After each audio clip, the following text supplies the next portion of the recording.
देखिए, हाईकोर्ट के निर्णय पर मैं कोई कमेंट नहीं कर सकता हूँ।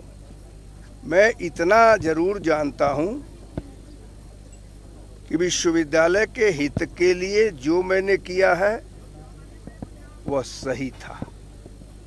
हाईकोर्ट ने उस पर स्टे दिया है, मैं उसका आदर करता हूँ, जो करना होगा करूँगा, लेकिन यह फैसला मैं हिमाचल प्रदेश में रहने वाले लोगों पर छोड़ूंगा कि इस प्रकार से नौनी विश्वविद्यालय के साथ जो हॉर्टिकल्चर यूनिवर्सिटी है और कृषि विश्वविद्यालय के साथ जो पालमपुर का कृषि विश्वविद्यालय है, ऐसा क्यों किया जा रहा है, जनता विचार करे, समझ में अपने आप आ जाएगा। देखिए, मैं गवर्नर साहब का बहुत सम्मान करता हूँ, संवैधानिक पद पर है, लेकिन विधानसभा ने उनके पास हॉर्टिकल्चर्स का और एग्रीकल्चर का संबंधित बिल को भेजा है। वो काफ़ी समय से उनके पास पड़ा है। अब उन्होंने ऑब्जेक्शन लगा के उसको वापस भेजा है और विधानसभा का सेशन था। दूसरी बात मैं एक स्पष्ट करना चाहता हूँ कि चांसलर की जो पावर है वो स्टेट लेजिस्लेटिव में दी है, और जब विधानसभा ने उन्हें चांसलर नियुक्त किया है तो जब गवर्नमेंट कोई डायरेक्टिव देती है तो उस पर अमल होना चाहिए। अब स्टेट लेजिस्लेटिव ने कहा कि जो भी यूनिवर्सिटीज़ होगी उसमें चांसलर गवर्नर साहब होंगे। वो संवैधानिक नहीं है और राज्य सरकार दी गई हुई शक्तियाँ हैं, तो उसमें चांसलर गवर्नर होंगे और वाइस चांसलर होंगे। कई यूनिवर्सिटी जैसे अटल मेडिकल यूनिवर्सिटी है, उसमें गवर्नर साहब को चांसलर की पावर स्टेट ने नहीं दी है। टेक्निकल यूनिवर्सिटी है, उसमें चांसलर की पावर स्टेट ने नहीं दी है। ये उस समय की बात थी जब ये यूनिवर्सिटीज़ बनी, चाहे एचपी यूनिवर्सिटी बनी है चाहे हॉर्टी, उसमें पावर किसने दी है? स्टेट लेजिस्लेटर ने।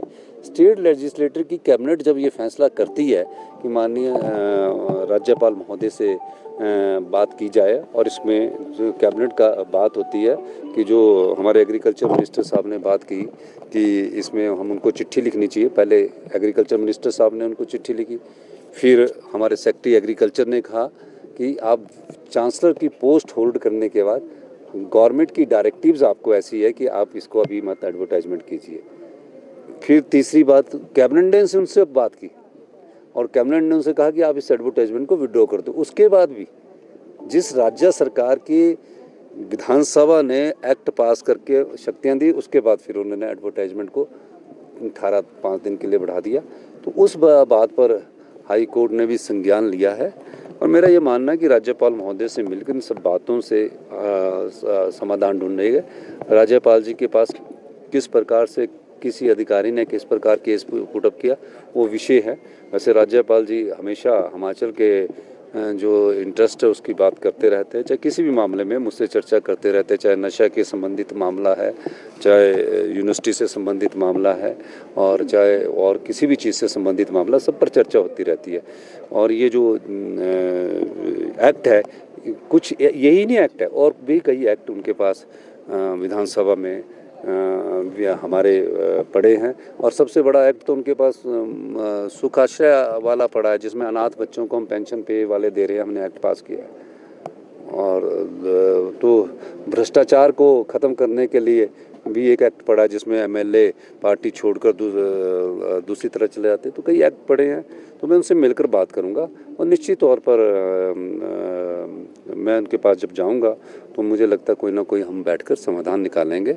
और जहां तक उनके संवैधानिक पद की है, हिमाचल प्रदेश सरकार उनके हर दिशा निर्देश को मानती है, उनका आदर करती है, और वैसे भी वो हमें एक शिक्षाविद होने के नाते कानून की पढ़ाई करने के बाद हमें दिशा निर्देश वो देते रहते हैं।